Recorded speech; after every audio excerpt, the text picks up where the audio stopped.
जय हिंद बच्चों। तो आज की क्लास में हम मैथ से मॉडर्न हिस्ट्री को रिवाइज करेंगे। ठीक है बच्चों, तो आज की क्लास हम पार्ट 2, जब हम मैथ पढ़ रहे थे तो उस सीरीज का आज पार्ट 2 है, तो आज हम पार्ट 2 करेंगे। ठीक है बच्चों, तो हम मैथ के हिसाब से मैथ से हम मॉडर्न हिस्ट्री को समझेंगे। मॉडर्न हिस्ट्री में आज हम बंगाल के बारे में समझेंगे और उसके बाद मराठाओं के बारे में समझेंगे, जो एग्जाम में बहुत ही मोस्ट इम्पॉर्टेंट टॉपिक है, बहुत ही इम्पॉर्टेंट सब टॉपिक है।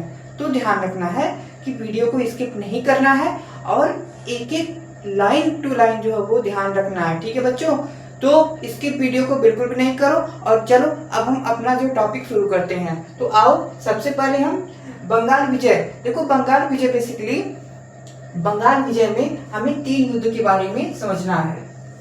एक तो ये जो बंगाल युद्ध है, इसमें 3 युद्ध के बारे में हमें समझना है।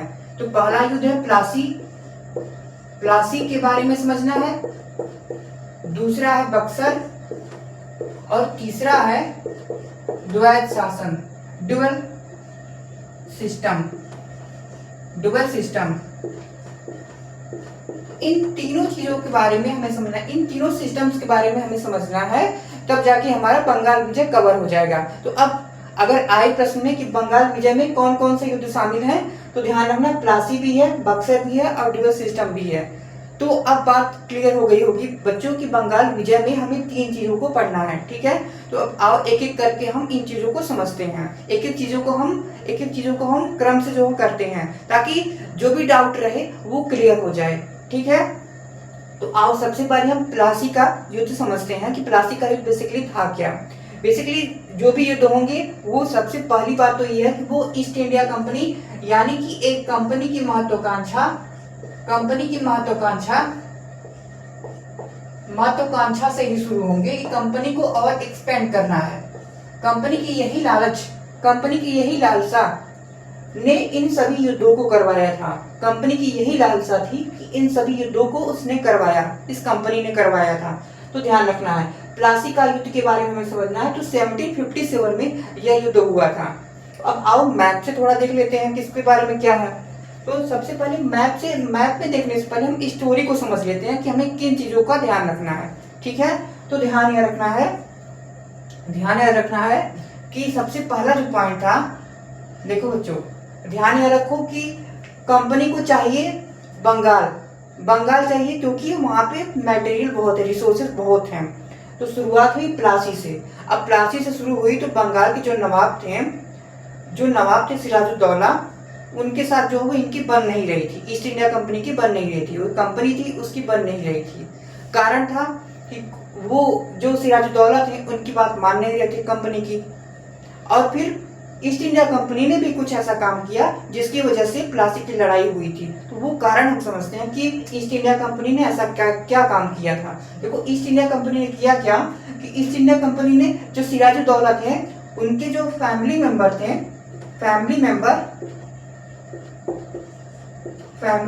मेंबर जो कि उनके विरोधी थे, ये फैमिली मेंबर हैं लेकिन सिराजुद्दौला के विरोधी भी हैं, तो इनको सपोर्ट करना शुरू किया, इनको संरक्षण देना शुरू किया। जैसे कि घसीटी बेगम थी, इनकी मौसी थी सिराजुद्दौला की, घसीटी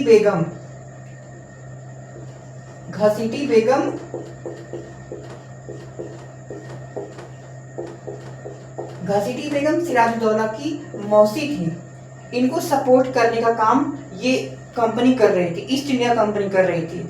सिराजुद्दौला की ये मौसी थी, फैमिली मेंबर थी, तो इनको सपोर्ट करने का काम एक कंपनी कर रही है। क्यों कर रही है? क्योंकि वो चाहती है कि जो भी ये सिराजुद्दौला बैठे हुए हैं मेरी बात मान ले, समझ जाए, नहीं तो फिर उनको हटाना ही पड़ेगा। ठीक है बच्चों, तो ध्यान रखना है। तो पहला तो ये कर रहे हैं, ये काम कर रहे हैं। दूसरा ये कर रहे हैं कि जो कलकत्ता है तो उसमें ये अपनी मनमानी का काम कर रहे थे।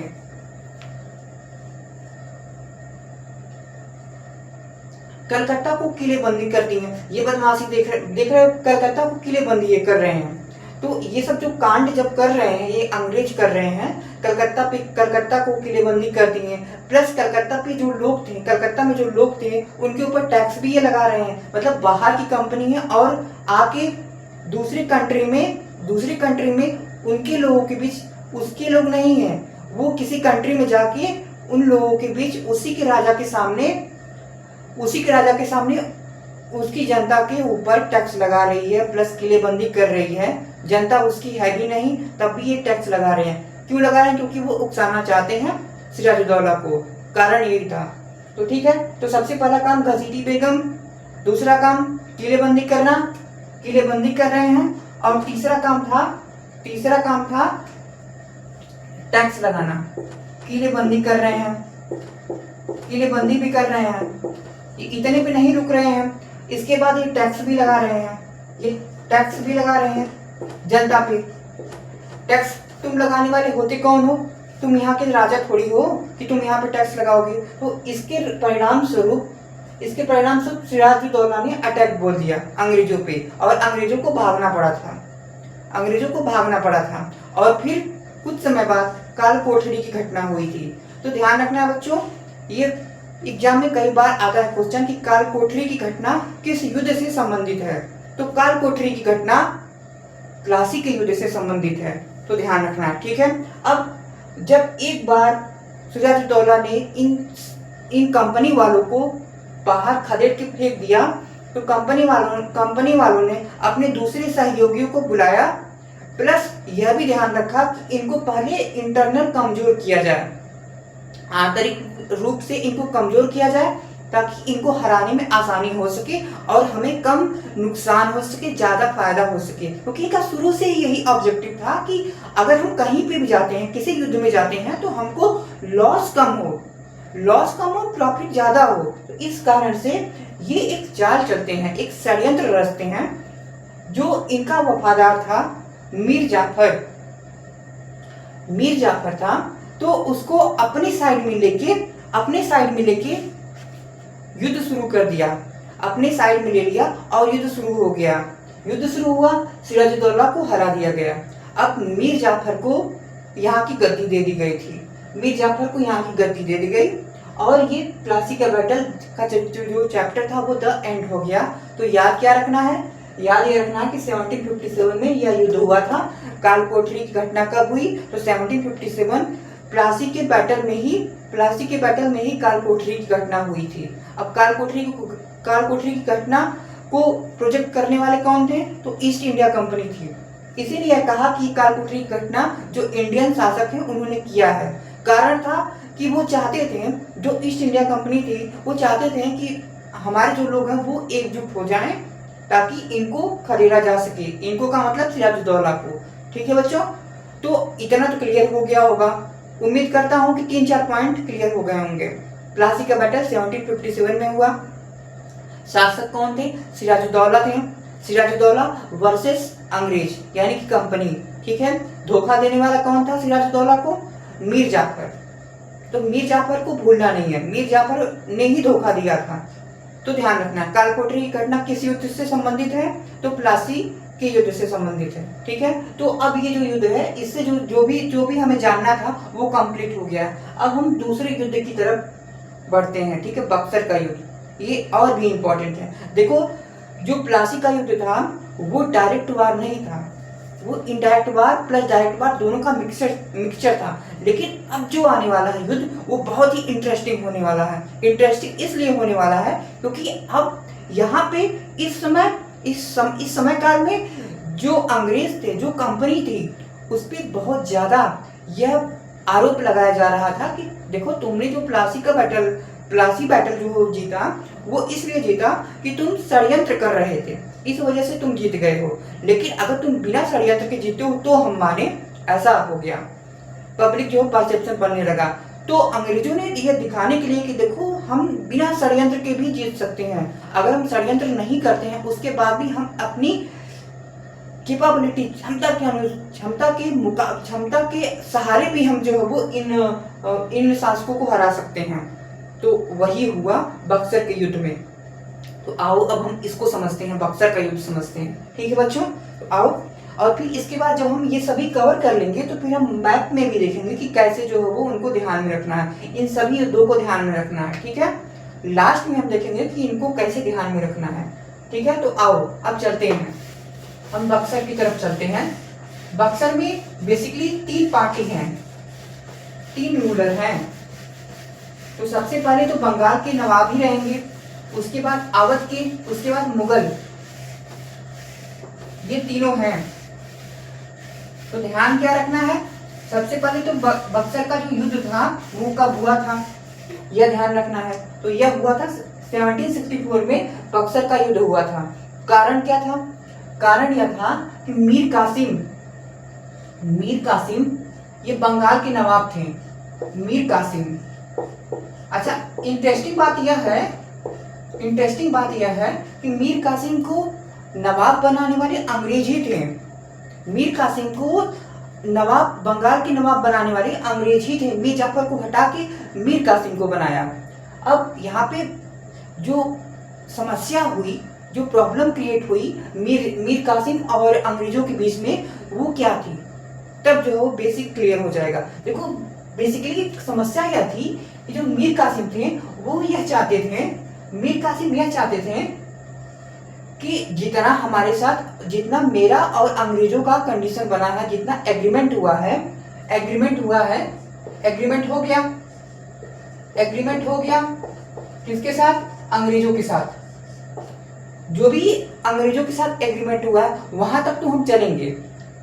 कि अगर मान लो कि हमने एग्रीमेंट किया है कि हम तुम्हें 2 कार देंगे, एक एग्जाम्पल से ले रहा हूं कि मान लो कि ये मैंने और किसी और ने, मेरे फ्रेंड ने एक एग्रीमेंट किया कि हम साल में 2 कार तुमको देंगे, और उसके बाद आई डोंट नो, उसके बाद कोई एग्रीमेंट में लिखा हुआ नहीं था, ठीक है। तो उसके बाद हुआ क्या कि जो मैं था और मेरा फ्रेंड था, ठीक है, वो जीता था और उसने मेरे साथ एग्रीमेंट किया, और एग्रीमेंट में ये लिखा हुआ था कि मैं उसको 2 कार दूंगा साल में, ठीक है।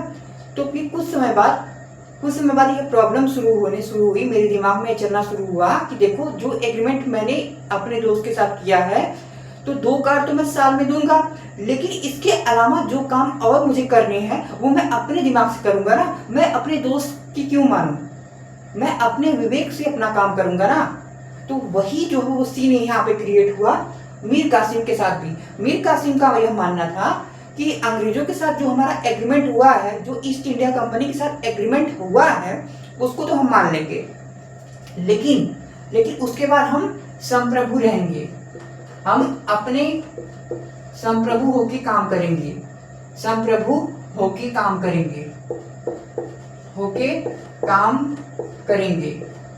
जो भी कार्य है वो करेंगे, ठीक है। तो जो भी कार्य है वो करेंगे,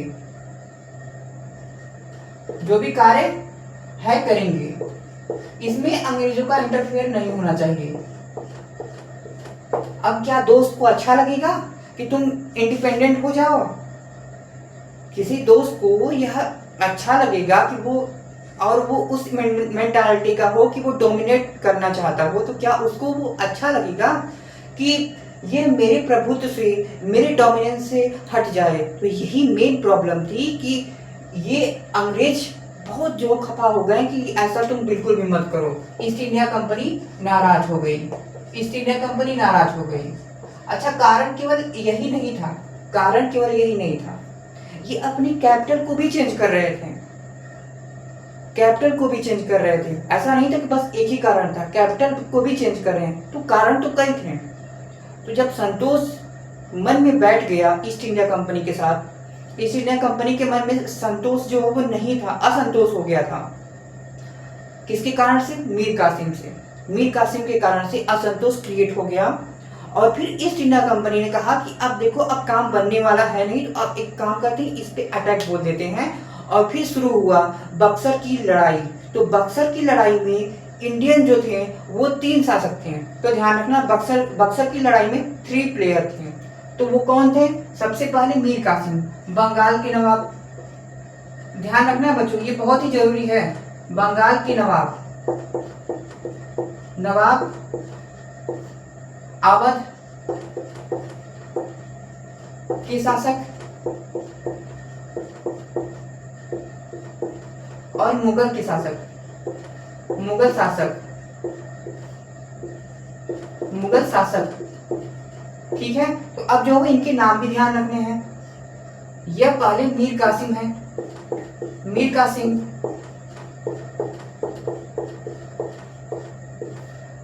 और मुगल वाले जो है वो ये है शुजाउद्दौला। शुजाउद्दौला। और जो अवध वाले हैं वो हैं शाह आलम द्वितीय।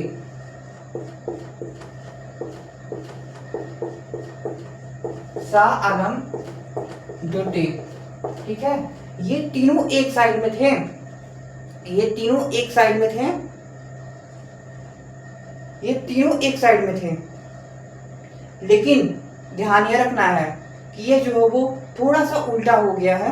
ये जो अवध के शासक थे वो शुजाउद्दौला थे, अवध के शासक थे वो शुजाउद्दौला थे, और मुगल शासक जो थे वो थे शाह आलम द्वितीय। तो ध्यान रखना है, ये मिस हो गया है, इसको करेक्ट कर लो, इसको करेक्ट कर लेना। इसको ये ऐसे कर लो, शुजाउद्दौला, ये है शुजाउद्दौला,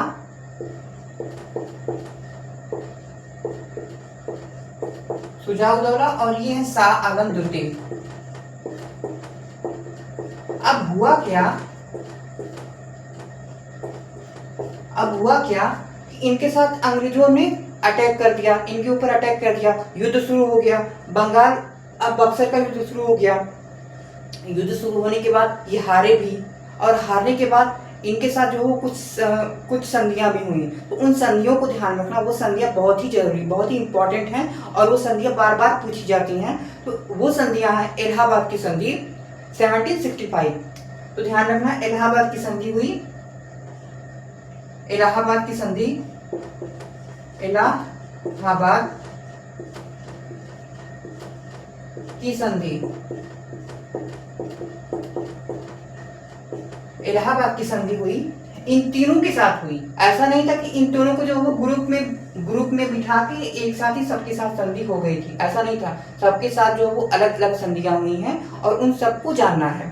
तो सबसे पहले बंगाल के नवाब मीर कासिम थे, यानी उनसे भी संधि हुई। तो इनसे संधि यह हुई कि जो प्रशासनिक जो काम है उनको करने के लिए तुम्हें नायबदार, सूबेदार, इन सबको रखना होगा, ठीक है। और उनकी अपॉइंटमेंट करने वाला जो अपॉइंटमेंट करने वाली अथॉरिटी होगी वो ईस्ट इंडिया कंपनी होगी। अल्टीमेटली जो पावर थी वो अपने साइड में खींच लिया ईस्ट इंडिया कंपनी ने। तो ये जो कंडीशन बनाई गई थी, और प्लस यह भी बनाया गया था कि तुम्हारी जो सैनिक क्षमता है उसको कम करके रखो।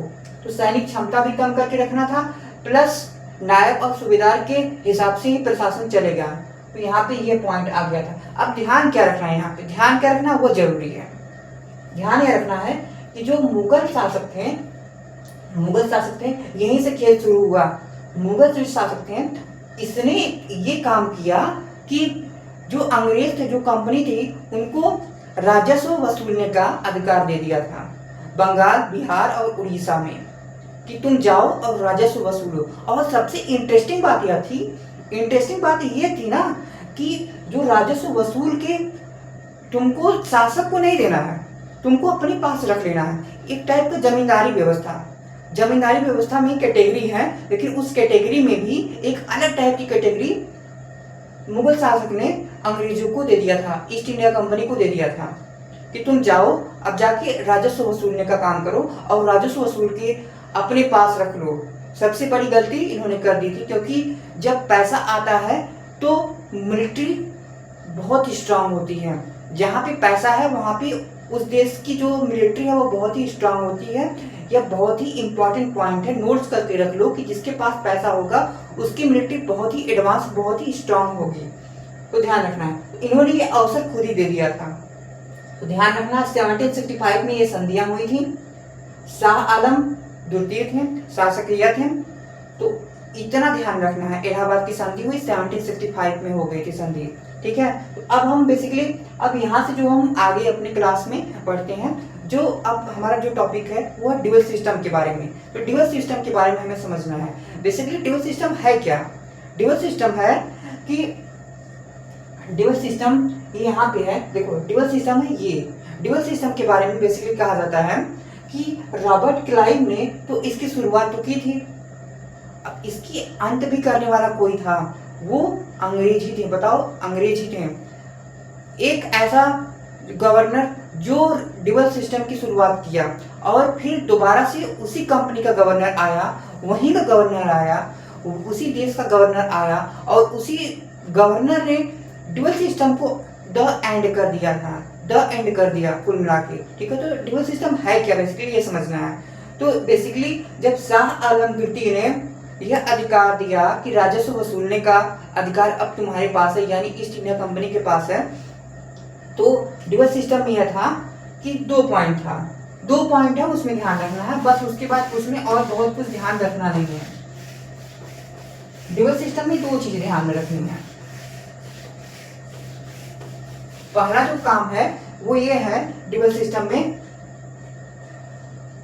द्वैध शासन में जो पहला ध्यान रखना है कि एक तो है प्रशासनिक अधिकार, और एक है राजस्व अधिकार,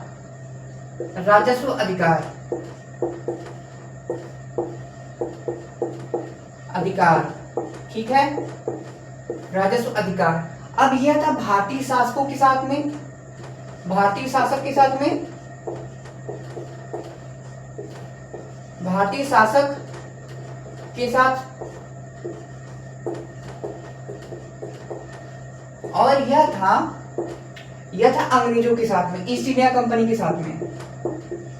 ईस्ट इंडिया कंपनी के साइड में चला गया था। और क्यों चला गया? क्योंकि शाह आलम द्वितीय ने बक्सर युद्ध में इस पावर को, राजस्व अधिकार को दे दिया था ईस्ट इंडिया कंपनी को, क्योंकि यहाँ के शासक ने ही इस पावर को दे दिया। बिहार को, बंगाल को, उड़ीसा को राजस्व वसूलने का अधिकार यहाँ के शासक ने अंग्रेजों को दे दिया, थाली में सजा के अपनी जीत को दे दिया था। तो ध्यान रखना है, राजस्व अधिकार यहाँ पे ईस्ट इंडिया कंपनी को चला गया। अच्छा, ड्यूअल सिस्टम की शुरुआत किसने की थी?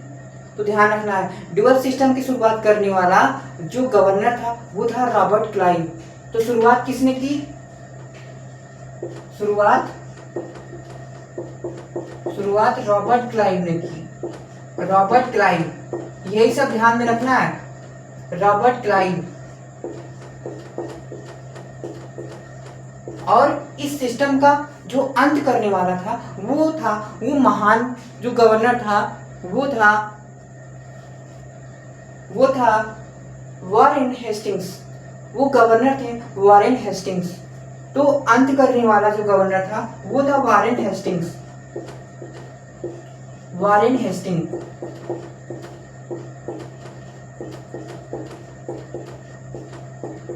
तो ध्यान रखना है, ड्यूअल सिस्टम के दौरान दो गवर्नर का रोल है, एक तो है रॉबर्ट क्लाइव, दूसरे है वॉरेन हेस्टिंग्स हैं। ठीक है, तो अब क्वेश्चन ये आएगा कि ड्यूअल गवर्नमेंट कब हुआ था। तो ड्यूअल गवर्नमेंट का जो टाइम पीरियड था वो कब है, प्लस ड्यूअल गवर्नमेंट का मतलब क्या है। एक तो यह है कि प्रशासनिक अधिकार भारतीय शासकों के पास, दूसरा है राजस्व अधिकार, वो ईस्ट इंडिया कंपनी के पास चला गया। ईस्ट इंडिया कंपनी के पास जब चला गया तो यह पूरा मुद्दा 1765 से 1772 यह पूरा मामला इस टाइम पीरियड में था। ठीक है, तो ध्यान रखना है 1765 से 1762 तक था। तो ड्यूअल सिस्टम में यही पूछा जाएगा कि ड्यूअल सिस्टम कब हुआ था, प्लस इसमें दीवानी सिस्टम, इस ड्यूअल सिस्टम का क्या आशय है, उसको समझ लेना। ठीक है, ड्यूअल सिस्टम के दौरान जो अंग्रेजों के गवर्नर थे वो कौन थे?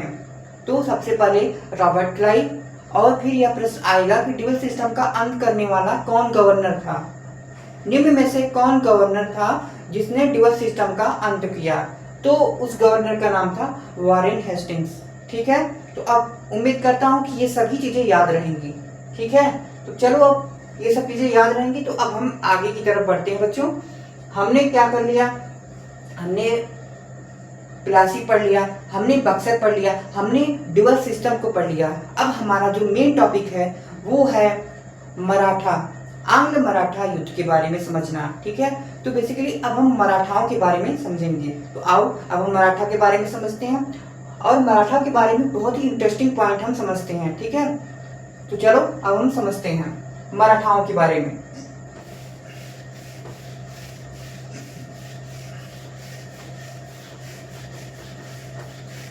अब हमारा जो टॉपिक है वो है मराठा, आंग्ल मराठा युद्ध।